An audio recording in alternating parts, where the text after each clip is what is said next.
Bruh, so your man Steph Curry just won another three-point shootout competition. It's got to be like 5 for him now, man. But Steph gonna do what Steph do. But somebody made this list, and they saying these are the greatest 5 three-point shooters of all time. Steph Curry, Ray Allen, Reggie Miller, Klay Thompson, and Damian Lillard. Now this is a solid list. I respect these are some of the best. But some reason I always feel like it's one guy that always get missed out. Like maybe because he was in an era they didn't shoot threes a lot.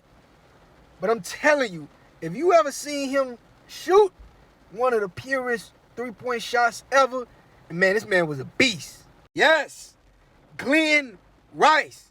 He's an honorable mention as one of the top 5 three-point shooters of all time. If you recently played 2K23, Glenn Rice was a 99 on the Charlotte Hornets.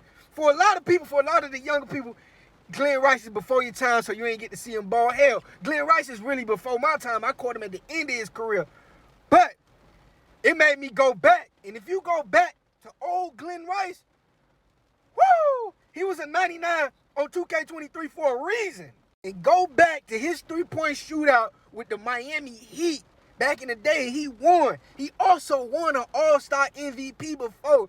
Unfortunately, he played in that vicious Jordan era. You know, a lot of people say, oh, you know, Jordan ain't have a lot of competition. Bullshit. Jordan had hella competition. Glenn Rice is one of the players that kind of get forgotten. But Glenn Rice was a baller, man.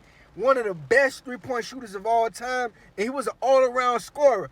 But back then, the three-point shot wasn't what it is today. People wasn't jacking up 40, 50, 60 threes at a time. They would shoot like 10, maybe 15, 20 was outrageous back then. You feel me? And Glenn was putting them up back then when you barely shot him. So I'm just saying, if Glenn Rice would have played in this era, woo, we talking about a whole different story. But just from what we got, Glenn ended as one of the best three-point shooters of all time. And I think, my personal opinion, Glenn Rice should be an honorable mention for the top 5 three-point shooters of all time.